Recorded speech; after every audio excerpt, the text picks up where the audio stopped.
If you take a look at the pictures on the screen, you will find that these objects are nothing but rectangles. And rectangles are a special kind of quadrilateral that we come across in everyday life very frequently. For example, the mobile that we use, its screen is rectangle in shape. The table at which we sit and study is rectangle in shape. The computer screen in which you're watching this video is also rectangular in shape. And obviously, different kinds of bookshelves or showcase shelves are also rectangular. So again, it is important for us to have an important understanding of this particular quadrilateral rectangle. Now let me tell you an interesting fact. Did you know that triangles are the most stable 2D forms or the most stable 2D figure? That's right. A triangle is the most stable 2D figure. But if you have seen a building being built, you will have observed that the basic unit of a building, that is a brick is rectangular in shape.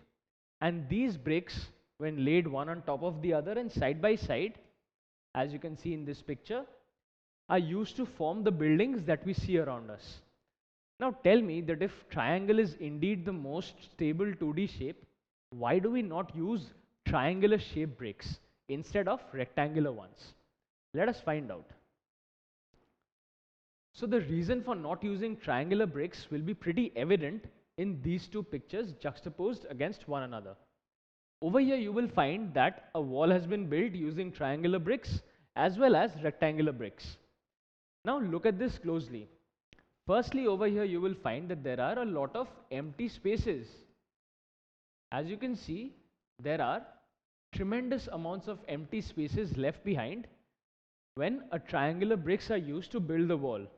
Now these empty spaces will have to be filled up by cement.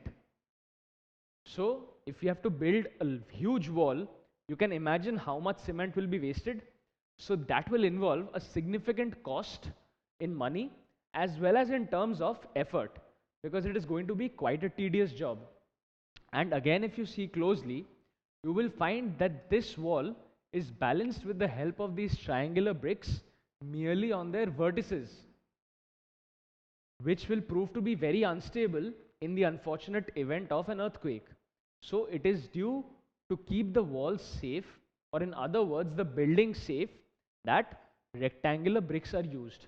As you can see, there are no empty spaces left behind. The cement in these particular little spaces have bound the rectangular bricks hard against one another.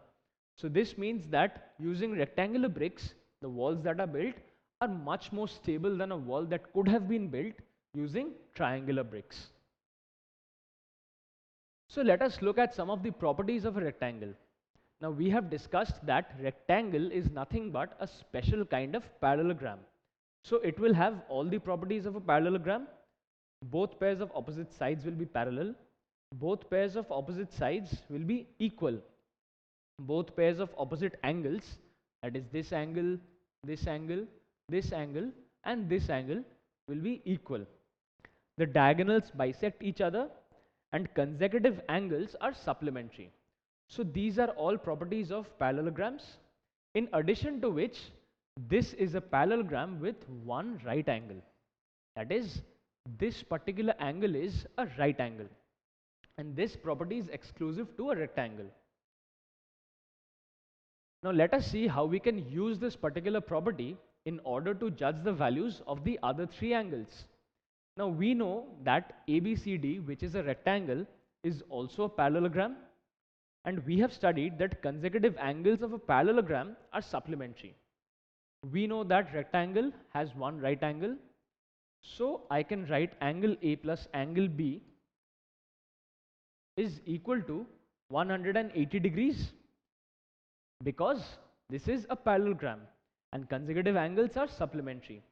Now since angle A is equal to 90, angle B will be equal to 180 degrees minus angle A. That is 180 minus 90 equals to 90 degrees. So angle B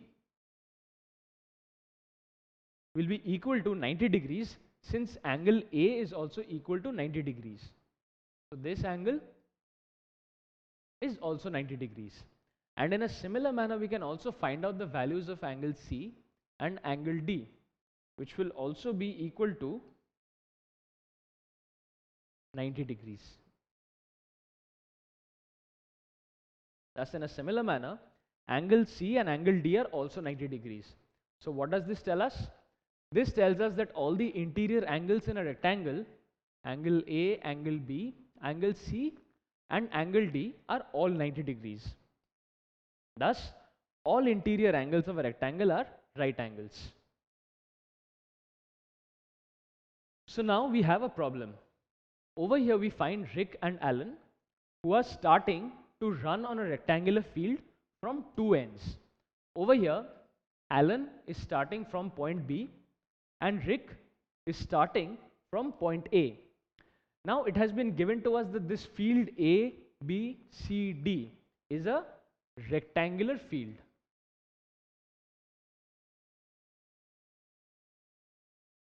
Now Alan starts from point B and reaches point D along this dotted line. Rick starts from point A and reaches point C along this dotted line. So now the question to you is, who do you think has covered a greater distance? Is it Alan who ran along BD, or is it Rick who ran along AC? We shall soon find out the answer to that question. Now we have to find out and prove a property of rectangle which states that the diagonals of a rectangle are equal. So what do I mean by diagonals? I mean that if I have a rectangle A, B, C, D, if I join the vertices A and C, I will get one diagonal. Likewise, if I join the other two vertices B and D, I will get another diagonal. So over here, I will have to prove that AC is equal to BD, or BD is equal to AC. So this is what I have to prove, and I have been given that ABCD is a rectangle, which means that one angle is 90 degrees and opposite sides are parallel to one another. So since ABCD is a rectangle, what can we say? We can say that AD is parallel to BC and AB is parallel to DC. Now let us talk about angle B, that is that particular angle. Since AD is equal to BC and since it is a parallelogram, we can also say that AD is parallel to BC. I can write AD is parallel to BC. Now since AD is parallel to BC, what can I say about angle A and angle B? Angle A and angle B will be equal to 180 degrees. That is, their sum will be equal to 180 degrees. Why? Because AD is parallel to BC and we can consider AB as the transversal. So if AB is the transversal, then angles lying on the same side of the transversal will be supplementary. So in this case, angle A plus angle B is equal to 180 degrees. Now we have been given that this figure is a rectangle, that is angle A is equal to 90 degrees. So angle B will be equal to 180 minus 90 equal to 90 degrees. So thus I get the value of angle B. Now I shall consider two triangles, triangles ABD and triangle ABC. So I consider triangle ABD and triangle ABC or BAC. So in triangles ABD and triangle BAC, what can I say?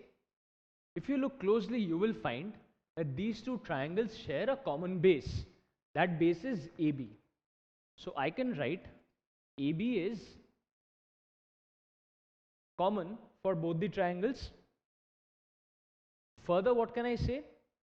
Since this is a rectangle, we have proved that angle A, which is equal to 90 degrees, is also equal to angle B, which is 90 degrees, which means this angle is equal to this angle.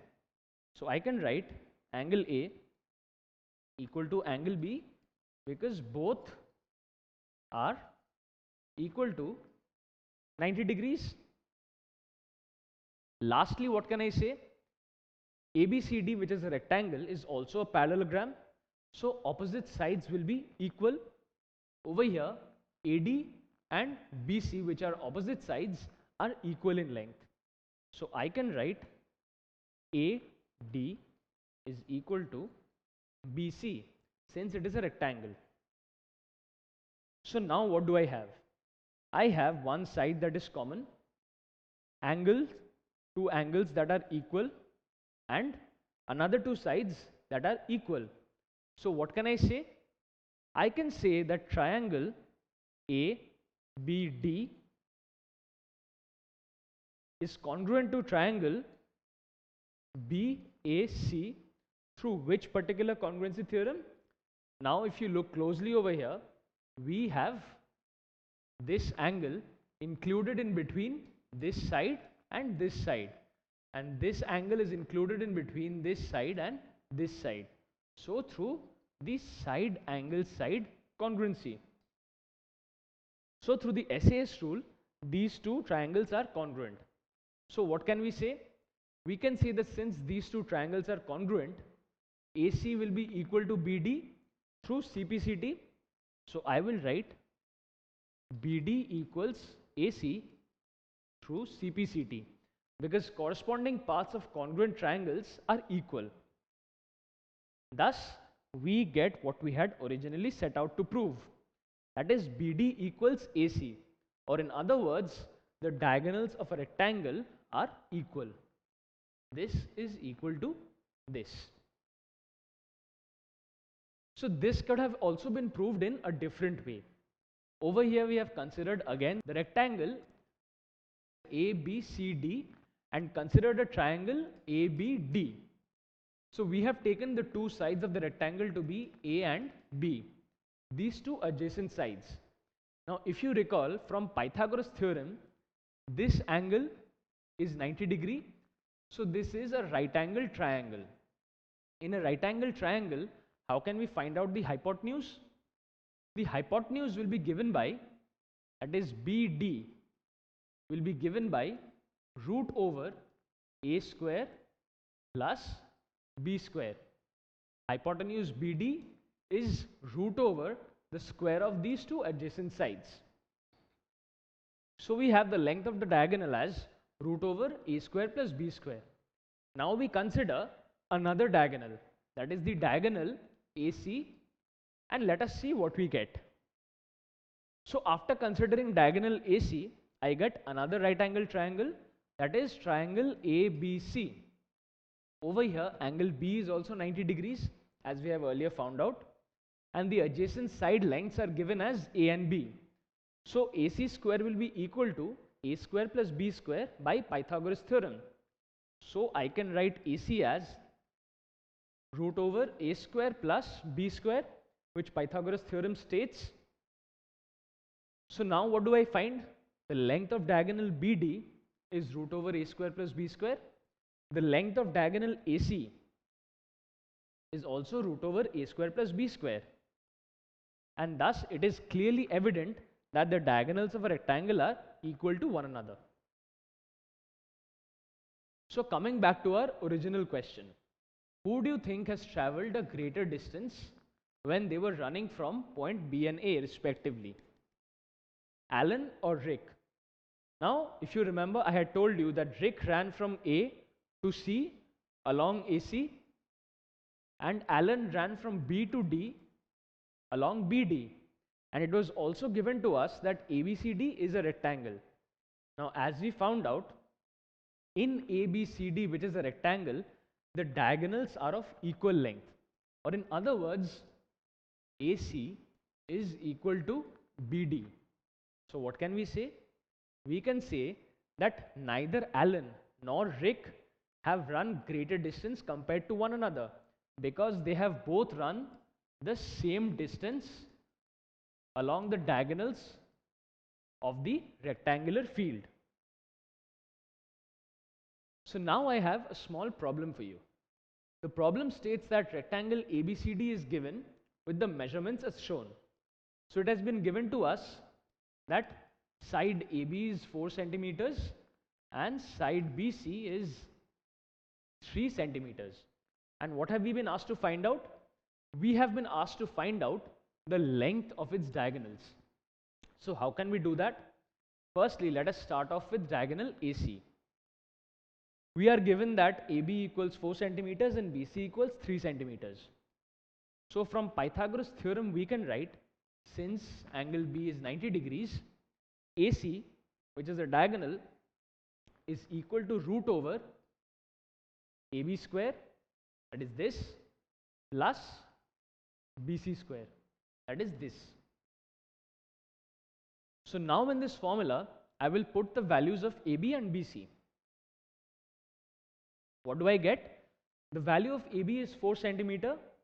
So I get 4 square plus BC square, which is 3 square. 4 square is equal to 16 and 3 square is equal to 9. So I can write this as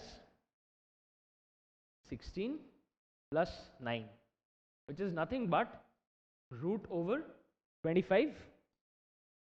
Root over 25, which is this, is equal to 5. So I get the length of AC as 5 centimeters. Now we have previously proved that in a rectangle, the diagonals are equal. So I can say that AC is equal to BD. We have found out that AC is equal to 5 centimeters. So we can conclude that BD, which is the other diagonal, will also be equal to 5 centimeters. Thus, AC equal to BD equals 5 centimeters. And we have found out what the problem wanted us to.